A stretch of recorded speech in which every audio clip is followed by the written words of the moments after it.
Hi, this is Joey Reynolds. I'm sitting on my porch, and I'm wishing I was sitting in a Porsche, the car.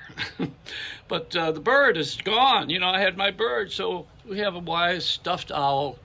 I don't know what I miss having that bird around. I used to have the bird on my shoulder, and I was singing zippity doo dah every day. It's a bluebird on my shoulder.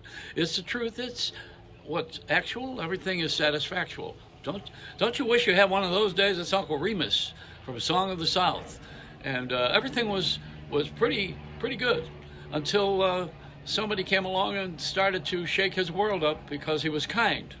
When you're good to someone, you got to pay the price because kindness is not well received from someone who didn't ask for it. That's what I'm getting to learn. I try to do things for people when they haven't asked for it. That's me volunteering to please myself. This is a lot of therapy here, but we've had a whole year of being introspective, I think, with our pandemic for all of us on this planet. That's why we want to leave here, and we're going to go to another planet. Now, Sir Richard Branson was on television this morning showing his spaceship, which is the Virgin flight, and it's $250,000 per person for next year when they lose gravity. I think they already lost a little bit in their heads, but it's a fantasy. People want to. We like space, and we like outer space. We like to have imagination is rules with everything, including our motion pictures, our television. We have fights on the air with people on TV in their television shows where they actually get murdered and then they come back in the next series. It's all a fantasy now. So the fantasy flight is going to be a real flight because you're going to pay 250,000. I don't think you're going to give them a check and then it bounces because you're not here anymore. So the thing is that you're going to be going into outer space and you're going to experience what space people have experienced, which is nothingness. And if I want to experience nothingness, I'll just stay here. This is the most nothing time in my life when I who have nothing. I love that other song. The other song that really comes to mind with all of this stuff, now that I'm mentioning song titles, is from My Fair Lady with Rex Harrison, the movie. It was also a Broadway show. But he sings, "Why can't a woman be like a man?" And women aspiring to be like men. I don't know why. We're not in such a good place anyway. What do you want to be like us for?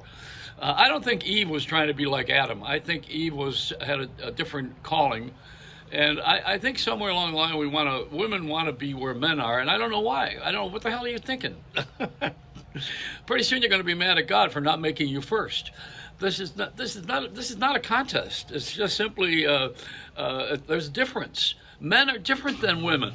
Did you know that? I don't know if anybody ever wants to come to that place. I mean, a woman doesn't have to be a hockey player. She doesn't have to be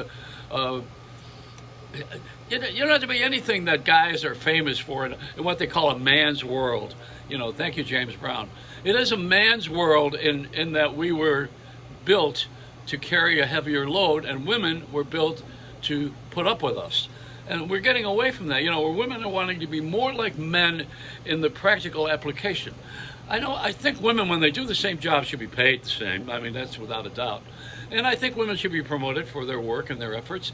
And if you want to be some sort of a masculine figure in your life, you probably are going down a road that you should examine a little more, because men are different than women. We're just different. We're built differently. We have different purpose. So wouldn't it be a lot more sane to figure out what our purpose is? What's my purpose as a man? I do that. I think of that all the time. What am I supposed to do as a man? They call me a gentleman. That means I open doors and I consider women, and I know that they used to be called the weaker sex. They hate that now. And women lawyers are pushing things too, like Gloria Allred. She can't get enough cases in her brief. This is a woman she's really not that much of a she's not that beautiful. And women like men like beautiful women. And we want to see bubble butts and big titties. We like that. You want to change that? Why? What's wrong with that? and what's wrong with featuring that? I mean, as if you don't have that. Well, why don't you go wear a burqa? I mean, women putting a mask on their face. We all have better wear masks now, but for a lot of different reasons. I mean, see, we got this all screwed up. We really do. And there's a perspective that I'm bringing up now that you might want to examine. Now, I think you can be anything that you graduate to be from wherever you have gone and whatever you've learned. And I think that's a choice. But if you're going to pick a football player, you want to be a female football player, I mean, why? For what? So that you could be like a guy, so that you could be a quarterback? Why does a woman want to be a quarterback in football? Just ask yourself that. What's inside of you that says, you know, I want to be just like Tom. I'm going to be like Brady when I grow up.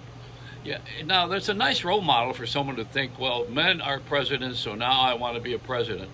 So now we have Miss Harris, who is now a vice president and perhaps will be president. Maybe we'll have another person, another woman one day.